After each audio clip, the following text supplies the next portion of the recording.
नमस्कार, स्वागत है आपका जी बिजनेस में। मैं हूं दीपक डोभाल और बुलेटिन की शुरुआत हम कर रहे हैं आम मुंबईकर की एक बड़ी परेशानी से।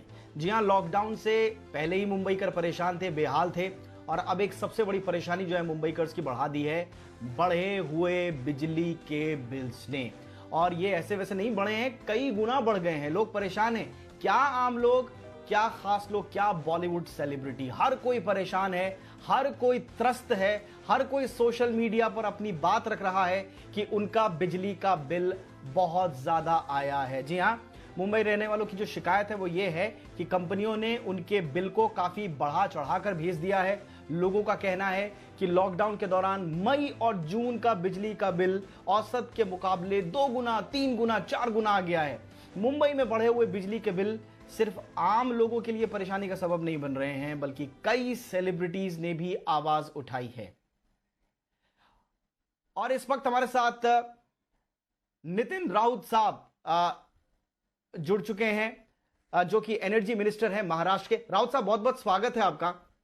सर, ये बड़े परेशान है सर, लोग ऑलरेडी लॉकडाउन से परेशान हैं, अब इतने अचानक से बढ़े हुए बिल आ गए, 2-2, 3-3 गुना ज्यादा आ गए हैं। क्या कर रहे हैं सर इन लोगों के लिए आप लोग? नहीं, हमने इन लोगों के लिए अरेंजमेंट की है कि जो पूरा बिल भरेंगे उनको 2% की छूट हम दे देंगे, डिडक्शन देंगे। और जो लोग पूरा बिल नहीं भर सकते उनको हफ्ते भी देंगे। और जिनको लगता है कि हमारा बिल ज्यादा आया है तो वे energyminister@discom.in इस पर ईमेल करें, या मेरे 2 मोबाइल नंबर मैंने दिए हैं, वो 2 मोबाइल नंबर पे मिस कॉल करे या एसएमएस करे। उनकी कंप्लेंट का रिड्रेसल हम तुरंत कर देंगे इस पे, और ये करेंगे, मदद करेंगे उनको। सर, लेकिन आप लोगों ने पता लगाया ये गड़बड़ हुई कहां? नहीं, गड़बड़ वैसे गड़बड़ नहीं बोली जा सकती उसको। गड़बड़ इसलिए नहीं बोली जा सकती क्योंकि क्या हुआ है कि मार्च, अप्रैल, मई और ये 3 महीने जो है, ये 3 महीनों का बिल ये है, इकट्ठा आया है। मार्च महीने का बिल ये पुराने रेट से है और अप्रैल मई का बिल जो है वो नए रेट से है। अब ये बिल इकट्ठा आने के बाद तो बड़ा दिख नहीं सर, जो बिजली कंपनियां हैं वो तो अलग लॉजिक दे रही हैं।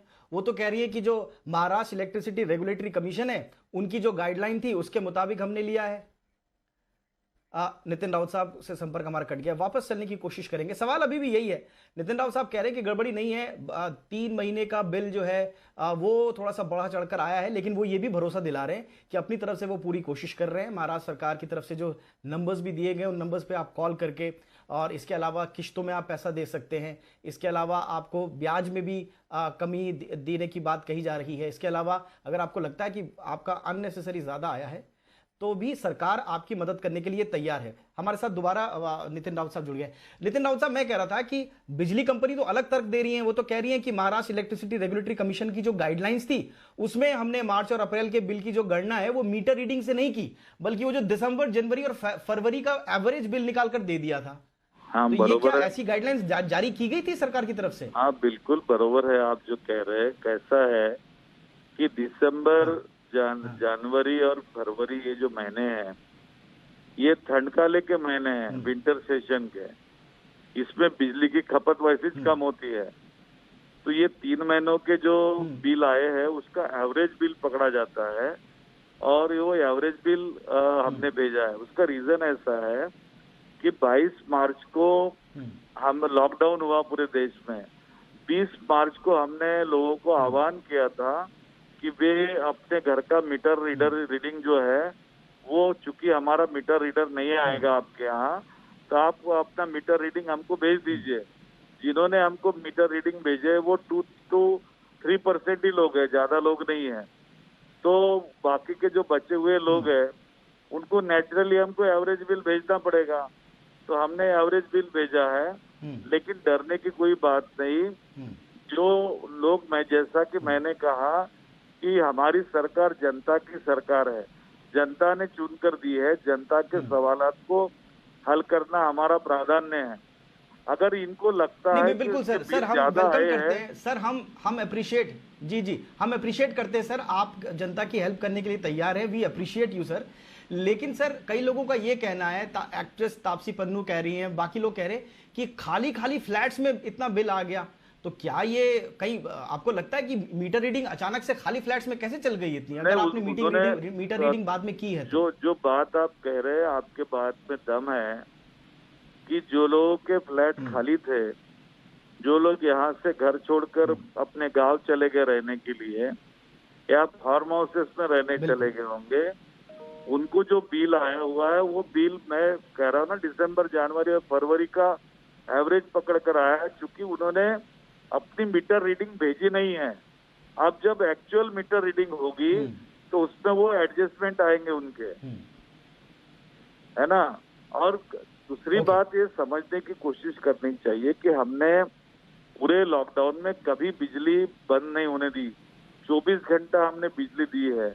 कोरोना युद्ध से एक तरफ लड़ रहे हैं, ऐसे मौके पर हमारे जो कर्मचारी है वो कर्मचारी रात दिन काम करके आपको उन्होंने बिजली दी। आपको भारत सरकार ने कहा कि वर्क फ्रॉम होम, आप अगर वर्क फ्रॉम होम नहीं रहते तो आप सर्विस में जाते, आप अपने व्यापार के लिए जाते, तो आपके घर के बिजली बंद रहती है, आपका केवल फ्रिज चालू रहता है, एसी बंद रहता, पंखा बंद रहता, आपका लैपटॉप आपके साथ रहता, बच्चे नहीं सर, स्कूल मुझे में लगता है जाते, सर ये कोई एज अ कॉलेज में कंज्यूमर जाते हैं। हमारा राइट भी है सर। सर मुझे लगता है कि एज अ कंज्यूमर हमारा राइट है कि सरकार हमें बिजली मुहैया कराए, पूरी तरह से कराए। हाँ एडवर्स तो सिचुएशंस हमने में हम कराया ना भाई, आपके कर्मचारियों को सल्यूट करते हमने हैं। हमने बिजली लेकिन मुहैया बिल्कुल सर, कराने में, लेकिन जो नाजायज बिल आया है सर, हमने सर जो बिजली मुहैया नाजायज बिल कराने आया में है कोई सर, उसका कोताही नहीं बोझ जो बरती। लोगों पर पड़ रहा है।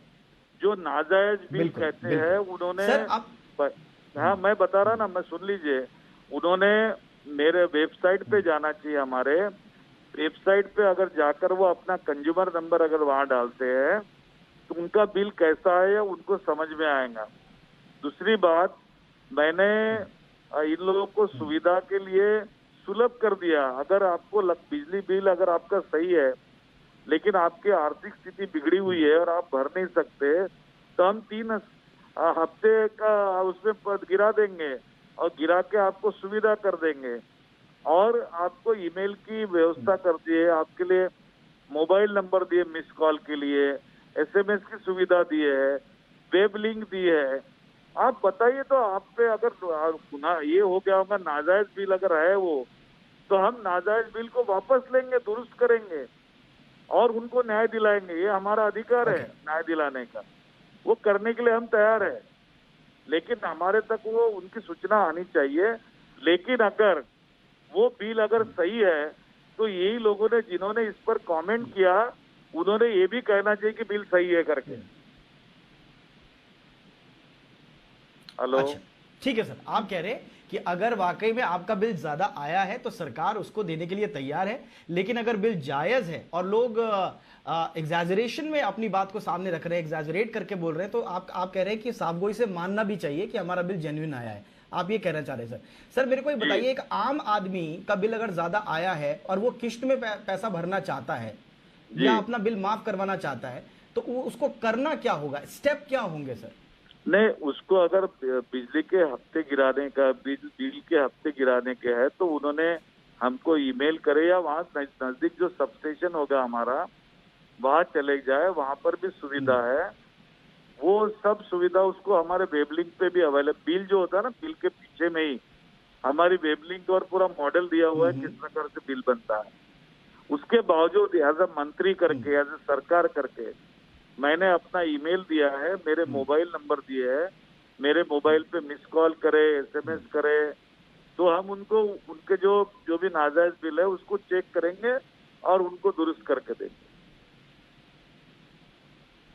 ठीक है सर, बहुत बहुत शुक्रिया नितिन सर हमसे बातचीत करने के लिए। हम उम्मीद करते हैं कि लोगों का ये जो भारी भरकम बिल आया है और बिल्कुल उनको इससे तुरंत निजात मिले। जिन लोगों का बिना रीडिंग के नाजायज तरीके से बिल बढ़ाकर दे दिया गया है वो बिल वापस हो, जो लोग नहीं दे सकते सरकार उसको रियायत दे, और अगर जो लोग बिजली का बिल भर सकते हैं उन्हें लगता है कि जायज आया है और वो ईएमआई में देना चाहते हैं तो उसके लिए प्रक्रिया बिल्कुल सरल हो, उनको किसी तरह की दिक्कत ना हो। बहुत बहुत शुक्रिया। वक्त निकालने के लिए नितिन राउत साहब। चलिए एक बड़ी खबर का रुख कर लेते हैं और इस वक्त की बड़ी खबर यह है कि सरकार ने चीन की कंपनियों पर लगाम कसना शुरू कर दिया है। ताजा फैसले में सरकार ने चीन की कंपनियों को हाईवे प्रोजेक्ट्स से बाहर कर दिया है। इस वक्त की यह बड़ी खबर, ताजा फैसले में सरकार ने चीन की तमाम कंपनियों को हाईवे प्रोजेक्ट से बाहर कर दिया गया है। यानी कि अब चीन की कंपनियों को कम से कम हाईवे के प्रोजेक्ट्स में जो काम है वो नहीं मिलेगा। ज्यादा जानकारी के लिए इस वक्त मेरे साथ समीर दीक्षित जुड़ चुके हैं, मेरे सहयोगी। समीर, बताइए डिटेल्स क्या है, सरकार का ये फैसला क्या है?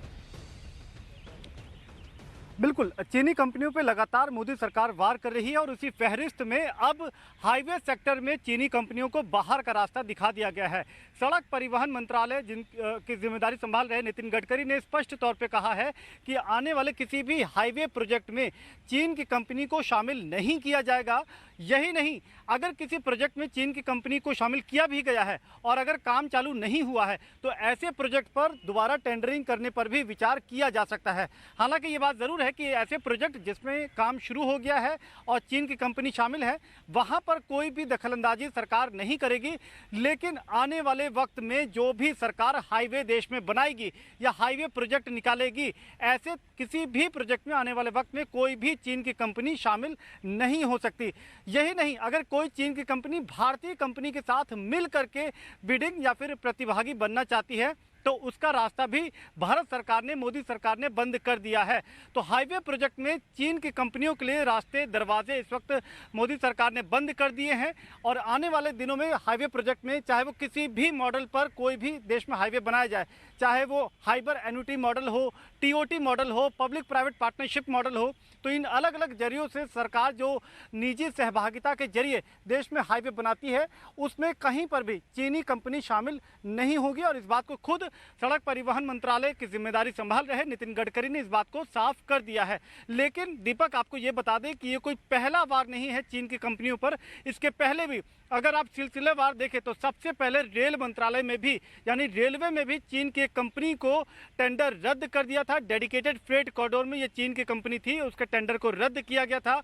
और उसके बाद दूसरा तगड़ा सबसे बड़ा झटका दिया था जब अभी हाल में कुछ दिन पहले मोदी सरकार ने 59 चाइनीज ऐप्स को ब्लॉक कर दिया, उनको बंद कर दिया, रोक लगा दी, जिसमें टिकटॉक जैसे मशहूर ऐप हैं तो उस पर रोक लगा दी थी। और अभी टेलीकॉम सेक्टर में भी एक और तगड़ा वार मोदी सरकार की तरफ से है, जिसमें बीएसएनएल और एमटीएनएल जो कि सरकारी कंपनी है, इनके 4G टेक्नोलॉजी अपग्रेडेशन में दोबारा से टेंडर प्रक्रिया को अपनाया जाएगा। और इसका मकसद सिर्फ और सिर्फ यही है कि कोई चीन की कंपनी इस टेंडर प्रक्रिया में शामिल ना हो। तो आप कोई भी सेक्टर ले लीजिए, कोई भी मंत्रालय ले लीजिए, चीन की कंपनियों को बिल्कुल चीनी कंपनियों को भारत में काम देने से रोकना, फिलहाल ये स्ट्रैटेजी सरकार की और इस पर काम चल रहा है।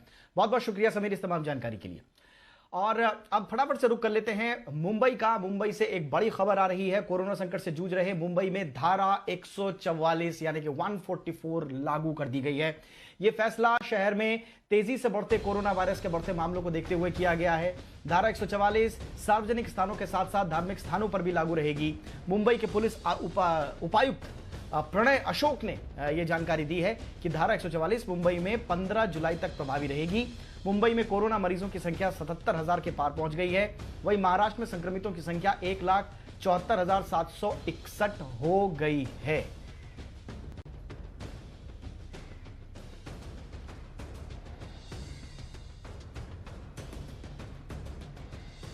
और इसके अलावा यानी कि मुंबई के अलावा आसपास के इलाकों में भी सख्ती बढ़ा दी गई है। कोरोना के केस यहां पर तेजी से बढ़ रहे हैं और इसे देखते हुए महाराष्ट्र सरकार ने यह बड़ा फैसला लिया है। ठाणे, मीरा भाईंदर, कल्याण, डोंबिवली में पूरी तरह से लॉकडाउन का ऐलान किया गया है। ठाणे, कल्याण, डोंबिवली में 2 जुलाई से 12 जुलाई तक पूरी तरह से लॉकडाउन की घोषणा की गई है, जबकि मीरा भाईंदर में आज शाम 5 बजे से 10 जुलाई तक पूरी तरह से लॉकडाउन रहेगा। वहीं लॉकडाउन के दौरान इन इलाकों में आवश्यक सेवाएं जारी रहेगी। सुबोध मेरे साथ जुड़ चुके हैं मुंबई से इस खबर पर ताजा अपडेट के लिए। सुबोध, संक्रमण बढ़ता जा रहा था मुंबई में और इसलिए यह सख्ती का फैसला लागू किया गया है सरकार की ओर से। अब बिल्कुल दीपक, सबसे बड़ी बात ये बता दूं कि सबसे पहले कि ये धारा 144 क्यों लगाई गई, इसके लगाने की सीधी सी बात है, यही वजह है कि जब 8 जून को अनलॉक्ड का जब तीसरा चरण था और धीरे धीरे सारी चीजों को खोला जा रहा था, धीरे धीरे रियायतें दी जा रही थी, तो लोगों ने इस रियायत का एक तरह से गैर वाजिब फायदा उठाने की कोशिश की। ऐसा सरकार और प्रशासन को साफ तौर पे दिखा कि लोग सोशल डिस्टेंसिंग मेंटेन नहीं कर रहे हैं, और जो नियम कानून है, क्योंकि ये कोरोना काल है, कोई साधारण काल नहीं है कि जिसको लेकर के कोई भी कहीं पर भी रहे, इसको लेकर के ही सबसे ज्यादा हमको सचेत रहना था। लेकिन सचेतता ना होने की वजह से इतनी कोशिश प्रशासन और सरकार की होने के बावजूद जो है लगातार संख्या जो है मुंबई महाराष्ट्र में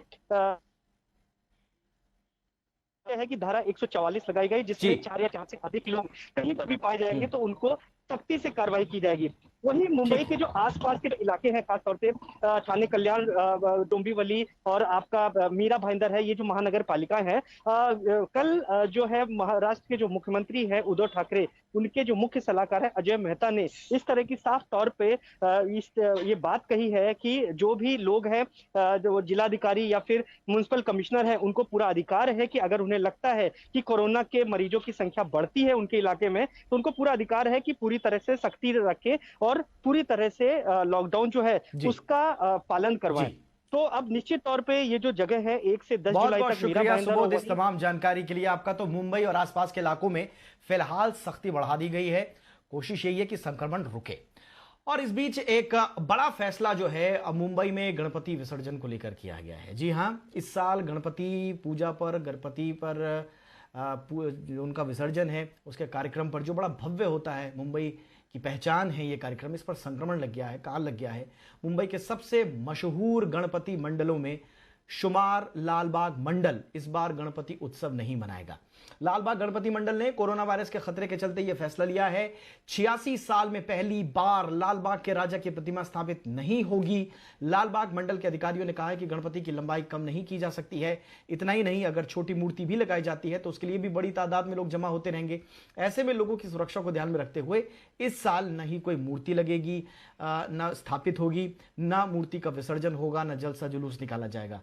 इसके बजाय एक बहुत बढ़िया फैसला जो लिया गया है, जिसकी सब तारीफ कर रहे हैं, वो ये है कि इसकी बजाय मंडल के सदस्य 11 दिन तक ब्लड और प्लाज्मा डोनेशन कैंप लगाएंगे। इसके अलावा जो पैसा मिलेगा इसमें, उसको मंडल की तरफ से कहा गया है कि जो देश की रक्षा में शहीद जो होते हैं लोग, उनको मुख्यमंत्री राहत कोष में उसका पैसा देकर शहीदों की मदद भी की जाएगी।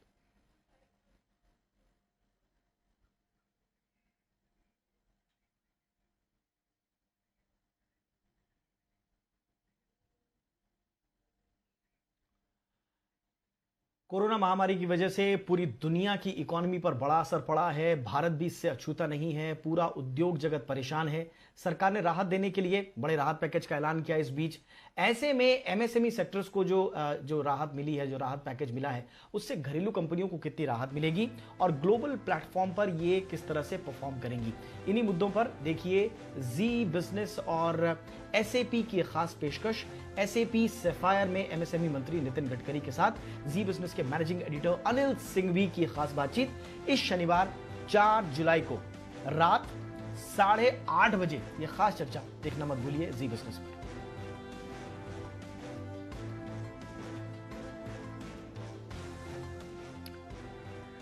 चलिए अब अगली खबर का रुख कर लेते हैं और भारतीय रिजर्व बैंक से जुड़ी हुई अगली खबर।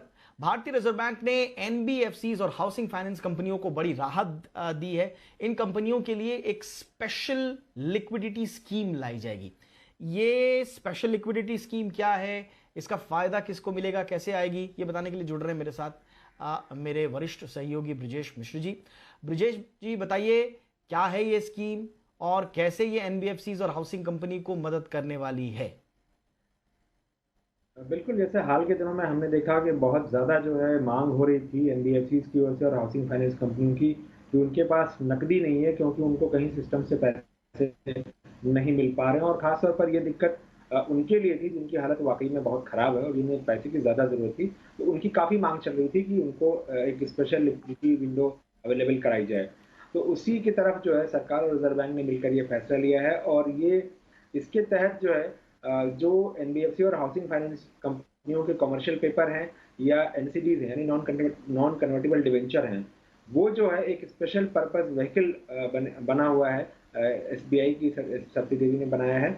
तो उस स्पेशल पर्पस व्हीकल को ये अपने कमर्शियल पेपर और NCD बेचेंगे, जिसके बदले में उन्हें पैसा मिलेगा। और इस पैसे का इस्तेमाल जो है अपनी जो इमीडिएट लाइबिलिटीज हैं, यानी जो कह लेंगे देनदारियां जो एकदम सिर पर खड़ी हैं, उनसे मुक्ति पाने में जो है इस रकम का इस्तेमाल वो कर पाएंगे। हालांकि इसके साथ बहुत सारी शर्तें जो हैं वो लगाई गई हैं। शर्तें ये हैं कि NPA जो है, जो नियम है, 6% से ज़्यादा नहीं होना चाहिए। इसके अलावा जो SMA 1 और SMA 2 का नियम, यानी 31 दिन से लेकर 60 दिन और 90 दिन का 61 से लेकर 90 दिन तक के पीरियड का डिफॉल्ट जो है वो नहीं होना चाहिए। साथ ही रकम का इस्तेमाल बहुत क्लियरली ये कहा गया है कि वो सिर्फ और सिर्फ कर्ज चुकाने के लिए करेंगे इमीडिएटली, ना कि किसी और काम में करेंगे। तो इस तरह से कई सारी शर्तें रखी गई हैं। बेसिक पूंजी की शर्त होती है 15% की NBFCs के लिए और 12% होती है हाउसिंग फाइनेंस कंपनियों के लिए। उन सारी शर्तों के साथ इसको जो है रियायत दी जाएगी। हालांकि एक जो इंडस्ट्री का व्यू है वो ये व्यू है कि सिर्फ 3 महीने के लिए जो है राहत मिल रही है ये, जबकि जरूरत ये है कि कम से कम 2 से 3 साल तक के लिए नकदी की सुविधा वाली स्कीम ऐसी लाई जाती तो ज्यादा अच्छा होता। चलिए, शुरुआत तो हुई है, देखते हैं कि इस मांग को RBI किस तरह से देखता है। बहुत बहुत शुक्रिया फिलहाल ब्रिजेश जी इस तमाम जानकारी के लिए। और फटाफट से मार्केट का अपडेट ले लेते हैं। आज मार्केट में यानी कि कारोबारी हफ्ते के तीसरे दिन शेयर बाजार बढ़त के साथ बंद हुए हैं। सेंसेक्स 498 अंक की बढ़त के साथ 35,414 के स्तर पर बंद हुआ। निफ्टी 127 अंक चढ़कर 10,430 के लेवल पर बंद हुआ है। बाजार की ज्यादा जानकारी दे रही है मेरी सहयोगी देवांशी आशन। बताइए देवांशी, आज मार्केट का एक्शन।